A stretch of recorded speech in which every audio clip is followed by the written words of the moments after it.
Jules is making me laugh.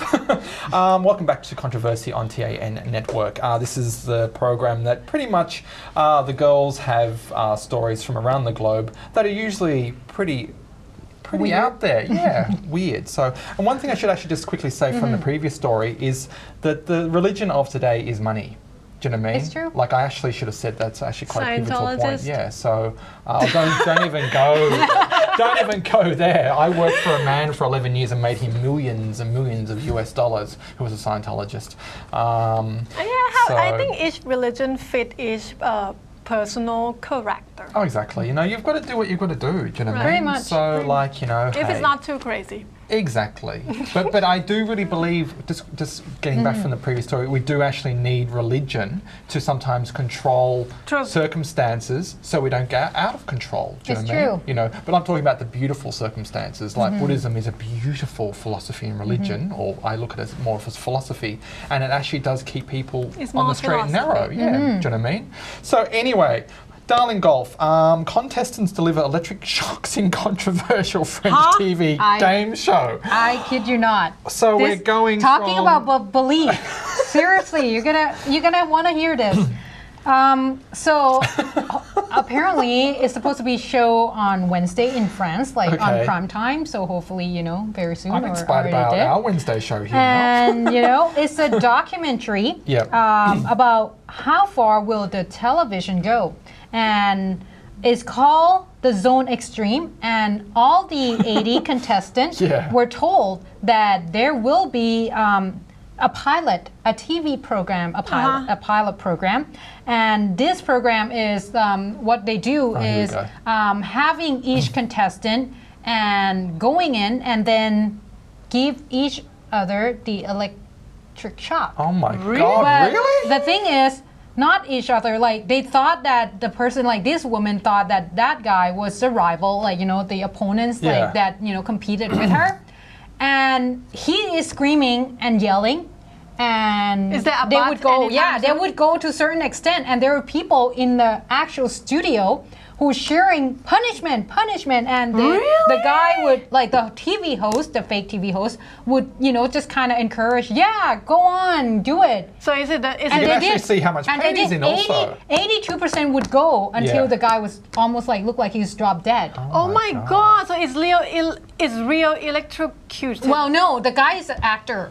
Oh, but see, the rest of them, the audience. Also, it's actually not really happening. No, the audience or the contestant, they don't know. And they didn't even win anything. That's the sad part. They know it's a pilot program. So people can just kill each other for some prize. Yeah, because this is what the producers say. So hang on, I'm a bit confused here. So that guy's an actor. He's an actor, but no one knows. And so basically, is he actually being electrocuted though? No, he's just acting. Okay, because even with the perspiration, he looks like he's... Otherwise, he's hired to do it. Dead. But it's just to go, so how far would people go? And the thing is, they say like about 70% of the contestant laughed at least once. That's bad. During the audio. I don't. They did. And 19% put the stop to the game before. Only 19%.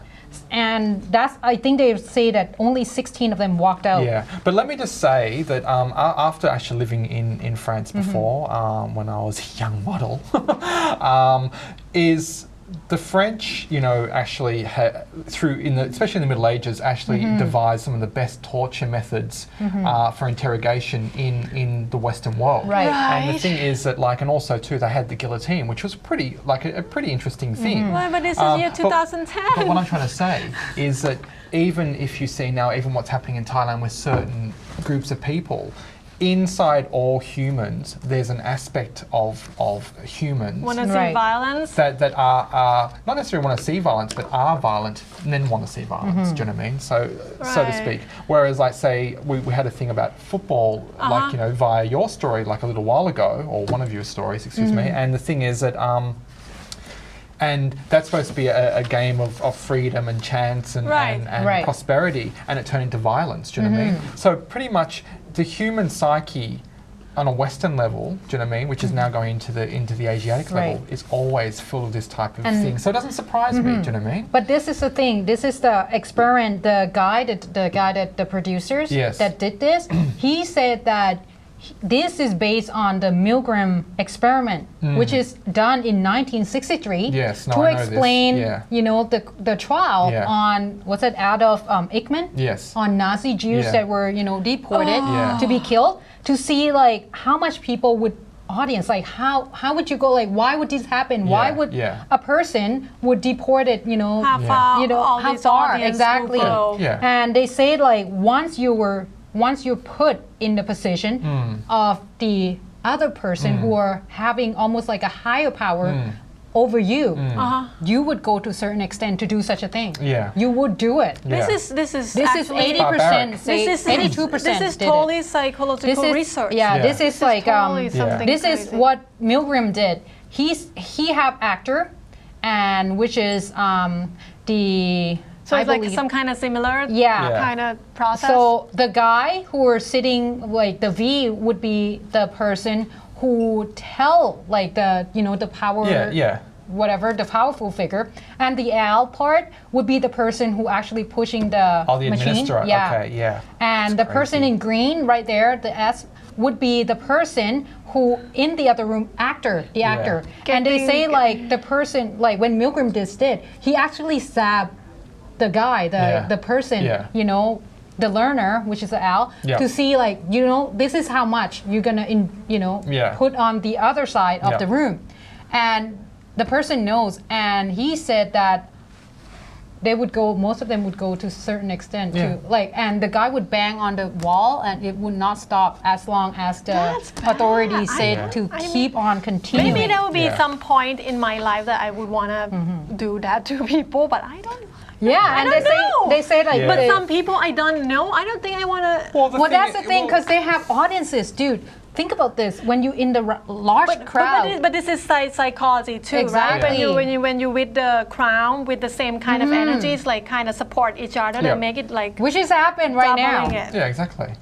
Right now between us. No. It's like, you know. Yeah. Look, the thing is, in this day and age, we're going back into like a medieval mindset on so many levels around the world. Like because the witch. You remember you told us about the story? thing is that the world is actually in a very dark period now, and there's actually a big fight universally between light and dark. And unfortunately, the way people have been misconstrued, as the word is, or confused, or misconstrued, like confused and sort of manipulated, I should say, between light and dark, is unfortunately a lot of the earthlings are going towards the dark. Do you know what I mean? And that's these type of things happening. I just think the darker one most likely always speak louder somehow. Well, of course, but the they're thing more is aggressive, I guess. but let me just finish and go into a break on this. Is light will always prevail and always dissolve the darkness. Do you know what I mean? Even if it's awful circumstance, but light will always be the winner. That's what we believe. Well, the thing is, it's not that I'm necessarily a believer. I know within my right, because I wouldn't be here if I actually didn't believe that. Do you know what I mean? True. Considering what we've been going through actually in our own country here in the last week. Anyway, we'll see you after the break.